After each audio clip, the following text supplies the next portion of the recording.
Altcoins are being destroyed, but you guys already know that. The sea of red does not seem to be ending apart from Wormhole. Wormhole just doesn't like to do what the market tells it to do. However, apart from Wormhole, everything is down right now. But I think for those of us who want to take advantage of what this is currently producing for us, well, guys, stay tuned in because I believe what's about to happen is obvious and we need to act fast, very quickly to secure ourselves a financially free future. What am I talking about? Let me get into it momentarily, but of course, to catch you all up on the news, first of all, the Fear and Greed Index is at a score of 42.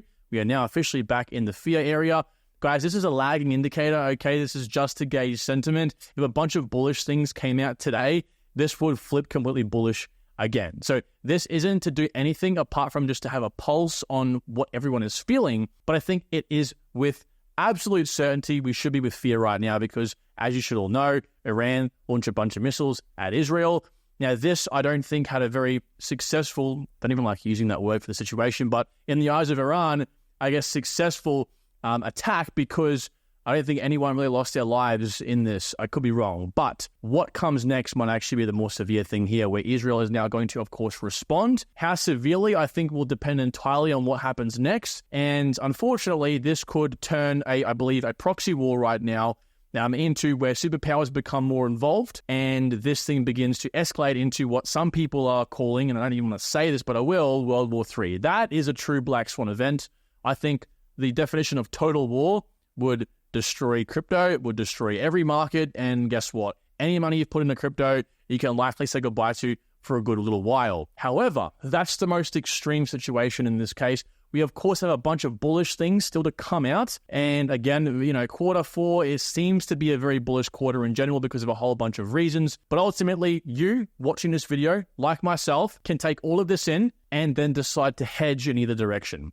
So I think if you decide to hedge, like myself actually, into the direction of taking advantage of the slump in the market and possible further slump, that I don't think, non-financial advice, dollar cost averaging with money that you normally are is a smart move to make. I think dollar cost averaging might prove to be a very, very profitable endeavor indeed, because like in the previous cycle, we can see here when COVID hit, matter of fact, when like Ben Cohen on this tweet here points out, the last 50 basis points cut occurred and we fell down to the 100-day smooth moving average over a 2-month period, like he possibly thinks could happen here, to play devil's advocate. I don't think those of us who were out of the market entirely were really happy with the outcome, because those who took advantage of that were able to not only make more money in what came next, of course, but also they were likely to make more money and exit the market lower than everyone else. Because, of course, if you're making more money, you may as well get out before everyone else fighting over breadcrumbs needs to get out. So you have your benefits here of making more money and getting out safer, which is what we like to do on the channel here. So I personally am going to be dollar cost averaging if my altcoins present good buying opportunities. But what I'm not doing is dollar cost averaging intensely, because I think even though it's a great chance to do that, there's too much risk in the market right now. Again, many people would argue, and I think for good reason, staying out, letting this thing play out for better or worse is just a better option. So I can't disagree with that alternative idea and approach entirely. I can just tell you guys what I'm personally doing. You can agree or disagree. It's up to you entirely, all right? This is your money we're talking about here. I'm just here to tell you what I'm doing. Now, if you are someone like myself who wants to take advantage of this current market situation, again, we might have to act fast because things could turn bullish very quickly here. We are in October, if we can even say that anymore, and at least a very bullish quarter four typically. So again, if this sort of situation with the conflict in the Middle East fizzles out, temporarily at least, we might completely flip back to bullish and then obviously have great chances, or had great chances to make some money. So 2 things you might wanting to be doing at this point in time. 1 is to be adding more to your existing altcoin positions or buying new altcoins. Now, I will talk about the latter first of all, because if you want to find a new altcoin to buy, it's a lot easier than actually topping up existing coins, believe it or not.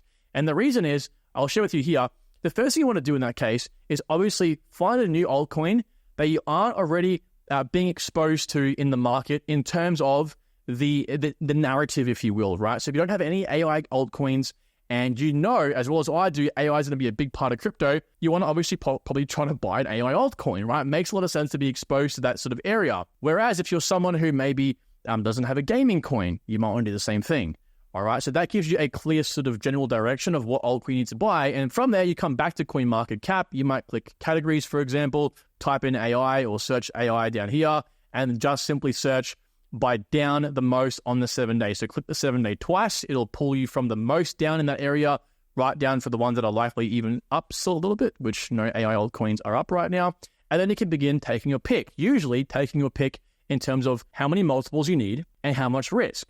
Obviously, if you can't afford to lose any money when you buy this altcoin, look for your large caps. If you have some risk you can afford to take and you might need more multiples, you have to look for lower market caps. You can't expect render to 50x, whereas you shouldn't be buying a micro cap for a 5x. Does that make sense? So that's one way to go about doing it. Of course, you can come back to CoinMarketCap as well, and you can just search in that general market cap range anyway. So say you're looking for a large cap, you didn't really have an idea of what type of coin you wanted to buy. So, it might be gaming, might be AI. You can look for the ones that are down the most on the 7 day, doing the same thing, clicking it twice, and then just searching through here. The reason we don't look at 24-hour or 1 hour timeframes for being down, so to speak, is if, for example, Celestia was up 1,000% on the week and down 50% on the day, all right, the day looks good, okay, but it's still up significantly from where it was a week ago. Whereas a coin might be, let's just say, in this case, Celestia, down 18% on the week, or maybe better core, right? 14% down on the week, but up 32% on the hour. Of course, this is still a better buying opportunity than that fake situation with Celestia. So make sure you always look at the longest time frame possible, and that'll, generally speaking, be a good general direction for you to start researching and buying altcoins that are down and the cheapest. Now, that's the first situation, really. Okay, if you're looking for a new altcoin, very simple, of course, do some research behind that, of course, as well. But the second here is adding to existing positions. This is where things can get tricky, because you might think to yourself, well, Karen, it's pretty easy, right? Let's say you have a portfolio where you track all your altcoins, or let's say you have a watch list where you track them all instead. You say, well, I'm going to do the same damn thing. I'm going to click the 7 day and find the ones that are down the most and buy my altcoins that are down the most. Okay, I think some of us can already see the problem with this, right? You might have bought Celestia at, let's say, $2, and while it's down the most, you're still up from your position. You're better off buying a coin, like maybe Flux, for example, where you average in at $1 and it's down 50 cents, okay, and only down 15%. So, you know what I'm saying? Like, it works out much better for you to go to your portfolio and sort by profit and loss, okay? If you sort by profit and loss, you can actually find the coins that you are down the actual most on, not just how much they're down with their current price situation. So that's probably the next obvious move to make. But again, we can get even more nuanced from there, because you see, the thing is, some altcoins you've invested more in, some you've invested less in, and some you're looking for more multiples and some less multiples. So if you think about it, you want to feed the altcoins that you're down the most on, that you aren't heavily invested in, because then you can't move your average buy price down enough, that you are getting the most multiples on. So these three things in combination will allow you to make and maximize the returns you get on your dollar cost average in this particular situation. So I actually have a 50-minute video explaining how this all works in my private community for level 3. I do lessons every single week on how to actually make extra money in the market, how to actually optimize your research and so on. But I'm going to do a very quick version here for you today, because I think everyone should know this. Now, I do this every time I dollar cost average. Sometimes it takes me hours. We're going to be utilizing one of these tools in my private community in the bull run cheat sheet here, which is my locate average DCA levels and sell levels sheet as well.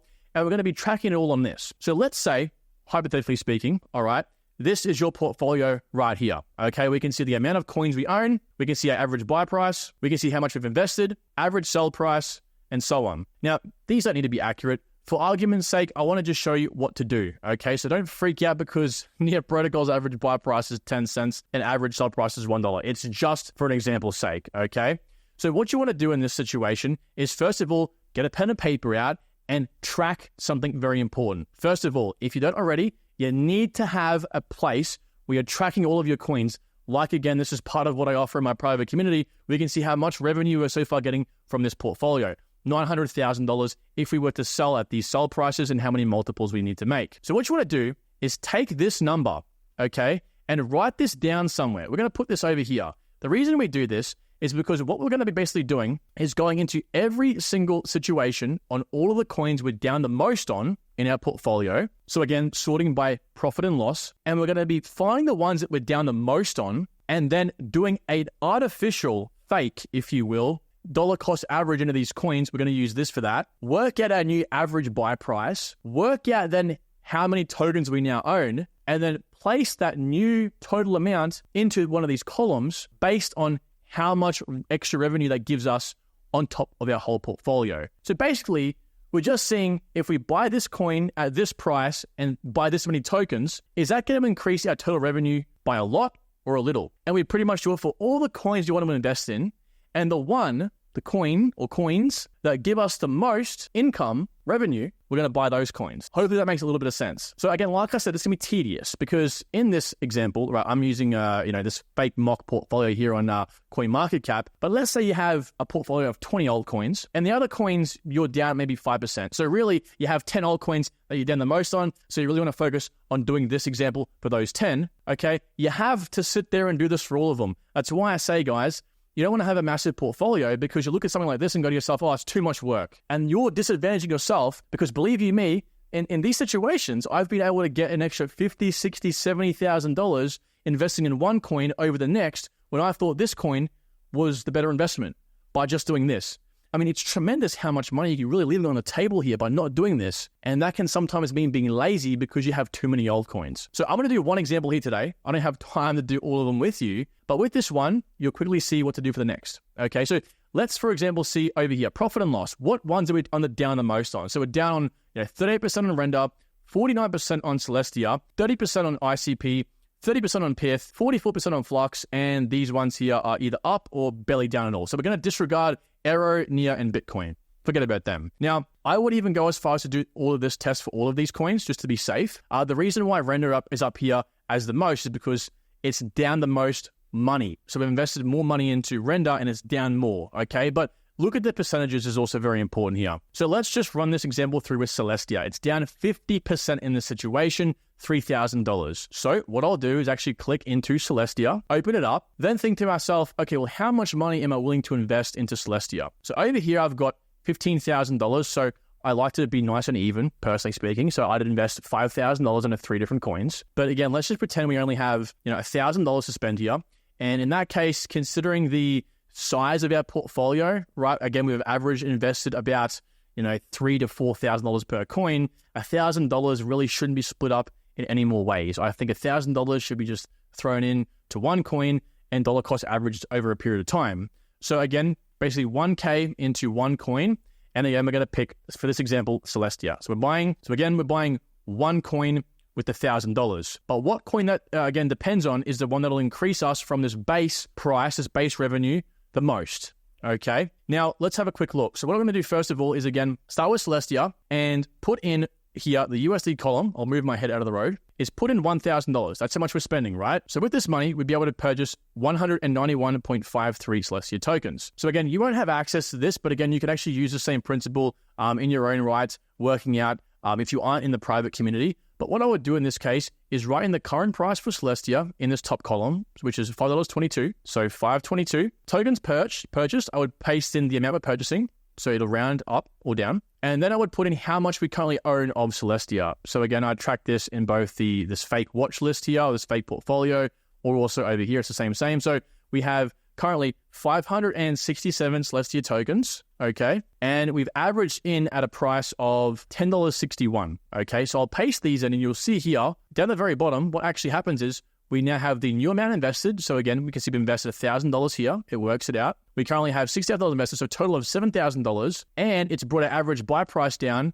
from over here at $10.61 to now $9.25. So you can see now we've actually been able to reduce our average buy-in price. And what this actually means is if we were looking for, in Celestia's case over here, like a 15x, it's going to increase the multiples because we're bringing our average down while keeping our average sell price the same. So let's apply it to the portfolio here. So again, $9.25, you can even just simply copy this like that. So $9.25 is our new average buy price, okay? And the amount of tokens we own over here, we can copy this, 759 tokens. So copy that, paste that in here. And you can see here again, updated correctly, at 17.3x now. So we gained 2x. So we've basically made the existing 15x on the money we've put in, but then taken an additional 2x on top for the whole $7,000 because we lower our average buying price without increasing or decreasing the average sell price. So the total revenue now has moved up to $954,000. So what I will do is copy that, okay, come back to this sheet here, type in tier,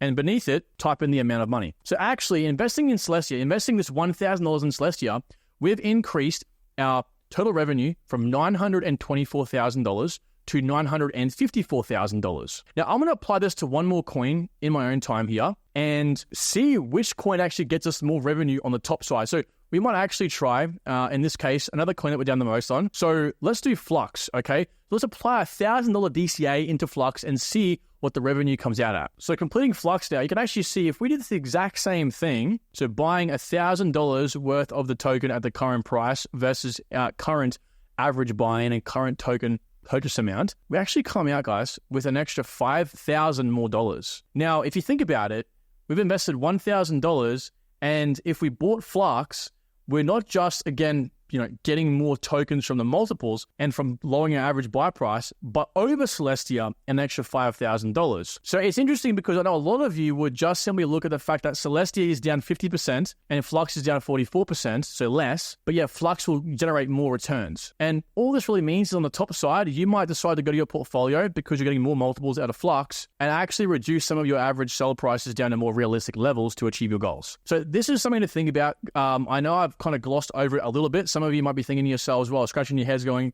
okay, that makes sense, but how do I apply this? I don't have access to something like this. Well, that's why I spent thousands of hours and created these tools is to help you guys. Okay, so if you want, you can very quickly and easily work the math out yourselves, but I've provided this all, of course, down below in the private community to help you all, okay, with many, many different videos to explain this all. So thank you all for watching. Make sure, again, if you want to take advantage of a situation, you do so accordingly based on your risk tolerance and your own personal beliefs.